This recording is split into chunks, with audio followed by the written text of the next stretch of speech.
അപ്പോൾ ഇന്ന് നമ്മളുടെ ഈ സ്പെഷ്യൽ എപ്പിസോഡിന് ഏറ്റവും ആപ്റ്റ് ആയിട്ടുള്ള ഒരു ഗസ്റ്റിനെയാണ് നമ്മൾ ഇൻവൈറ്റ് ചെയ്യാൻ പോകുന്നത്. അദ്ദേഹം ഒരു തികഞ്ഞ രാജ്യസ്നേഹിയാണ്, ഒരു ആർമി ഓഫീസറാണ്, ഒരു സംവിധായകനാണ്, ഒരു നടനാണ്, ഒരു മനുഷ്യ സ്നേഹിയാണ്. അപ്പം നമ്മുടെ ഈ വേദിയിൽ നിങ്ങളെ കാണാൻ, നമ്മുടെ പ്രേക്ഷകരെ കാണാൻ ഇന്ന് ഇൻഡിപെൻഡൻസ് ഡേ ആയിട്ട് നമ്മുടെ കൂടെ ജോയിൻ ചെയ്യാൻ എത്തുന്നു. So let's welcome major Ravi.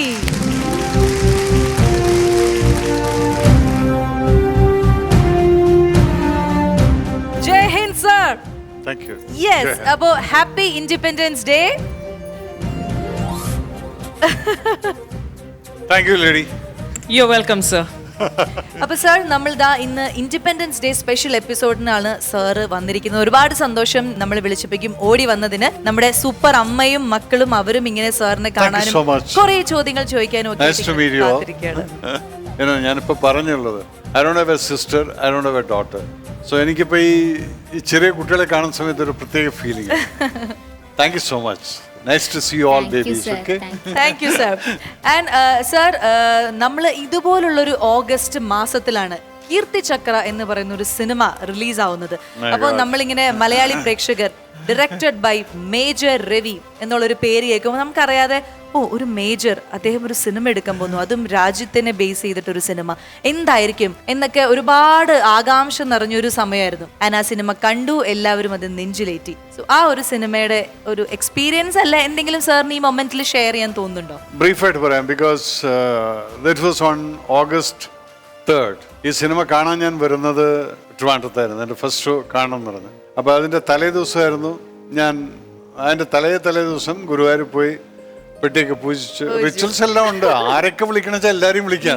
അത് പള്ളിയിൽ പോകണമെങ്കിൽ പള്ളിയിൽ പോകാൻ വെക്കും, അമ്പലത്തിൽ പോകാം. ബിക്കോസ് ലൈഫിൻ്റെ ഒരു ടേണിംഗ് പോയിന്റ് ആയിരുന്നു. Because I was getting into, ഞാൻ എൻ്റെ സെക്കൻഡ് ഇന്നിങ്സിലോട്ട്, ആർമി കഴിഞ്ഞ് സെക്കൻഡ് ഇന്നിങ്സ്.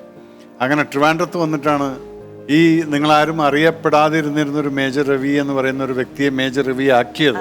മേജർ രവി ഡയറക്ടറായി എന്നൊക്കെ ആൾക്കാർ പറയുമ്പോൾ I have so many. Because ഞാൻ മേജറിനെ അറിയുന്നത് ഒരു ടെക്നീഷ്യൻ ആയിട്ട് ഓടിപ്പാഞ്ഞ് നടന്ന, പിന്നെ അസിസ്റ്റന്റ് ആവുന്നു, പിന്നെ AD ആവുന്നു, പിന്നെ ഓൾമോസ്റ്റ് ലൊക്കേഷൻസ് നോക്കുന്നു, ഒരുപാട് കാര്യം. സോ ആർക്കും അറിഞ്ഞില്ല മേജർ രവി എന്ന വ്യക്തി ഒരു സിനിമ ഉണ്ടാക്കും, അതും മോഹൻലാൽ എന്ന വ്യക്തിന്റെ കൂടെ, അല്ലാതെ ഒരു വലിയൊരു സൂപ്പർ സ്റ്റാർ, ഒരു ഗോഡിന്റെ കൂടെ. ഈ കഥ എഴുതുന്നത് മമ്മൂക്ക കണ്ടിട്ടുണ്ട് ഒരു പ്രാവശ്യം. അത് ശരി. എഴുതിക്കൊണ്ടിരിക്കുമ്പോൾ കുറെ പേപ്പർ എൻ്റെ റൂമിലേക്ക് വന്നു. പട്ടാളം ഷൂട്ടിങ്ങിന്റെ സമയത്ത് മറയുള്ളു. എന്താണത്, കുറെ പേപ്പറൊക്കെ ഉണ്ടല്ലോ എന്ന് വെച്ചു. ഞാൻ പറഞ്ഞു നമുക്ക് ഒരു കഥ എഴുതുകയാണെന്ന്. എന്താണ് കഥ എന്ന് വെച്ചു. ഞാൻ റഫായിട്ട് കീർച്ചക്കട കഥ പറഞ്ഞപ്പം പിന്നെ ഇതൊക്കെ നിങ്ങളെ മറ്റവനെ വെച്ചിട്ടില്ലേ ചെയ്യുള്ളൂ നമുക്ക് പറഞ്ഞത്. അപ്പം ഞാൻ പറഞ്ഞു നമുക്ക് നിങ്ങളെപ്പോലുള്ള വലിയ ആർട്ടിസ്റ്റൊക്കെ എനിക്ക് ഡേറ്റ് വരുമെന്ന്. ഇത് ഞാൻ ചോദിച്ചാണത്.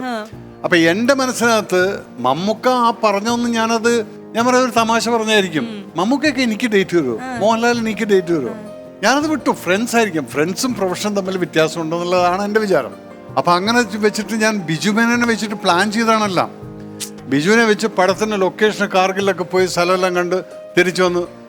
ഒരു അമേരിക്കക്കാരൻ പ്രൊഡ്യൂസർ, ഇനിയിപ്പോൾ അത് ഇങ്ങനെ കേൾക്കുന്നുണ്ടെങ്കിൽ എനിക്ക് I don't care for that. they were not serious about it. So ഈ പടത്തിനെ കുറിച്ചിട്ടുള്ളൊരു ഇതൊന്നുമില്ല. ഇവിടെ വന്നു ചുമ്മാ അങ്ങനെ കിടന്ന് കറങ്ങും, എൻജോയ് ചെയ്യാൻ, ബിജുവിനെ കൊണ്ടു നടക്കുക, ഇതൊക്കെ ആയിട്ട്. അത് ഞാൻ പടം പോയി. അത് കഴിഞ്ഞ് ഈ സ്ക്രിപ്റ്റ് ഞാൻ പൂജാ റൂമിൽ കൊണ്ടുവച്ചു. ഞാൻ ഈ പടം ചെയ്യുന്നില്ലെന്നും പറഞ്ഞു. ഒരു വർഷം കഴിഞ്ഞിട്ട് ഒരു ദിവസം ഞാൻ ഡെസ്പായിട്ട് അണ്ണാ ഒരു സബ്ജക്റ്റ് ഉണ്ട്, ഒന്ന് കേൾക്കുമെന്ന് വെച്ചു. അത് ലാലിനെ വിളിച്ചിട്ടാണ് ചോദിക്കുന്നത്. ലാലൊന്ന് ഇവിടെ കാഞ്ഞങ്ങാട് ഷൂട്ട് ചെയ്യണം, വേണം ബാ, നാളെ തന്നെ ബാ, കേൾക്കാമെന്ന് പറഞ്ഞു. അങ്ങനെ പോയി കഥ പറയുന്നു, ലാലിന് ഇഷ്ടപ്പെടുന്നു. അപ്പം തന്നെ എനിക്ക് ഡേറ്റ് കിട്ടുന്നു.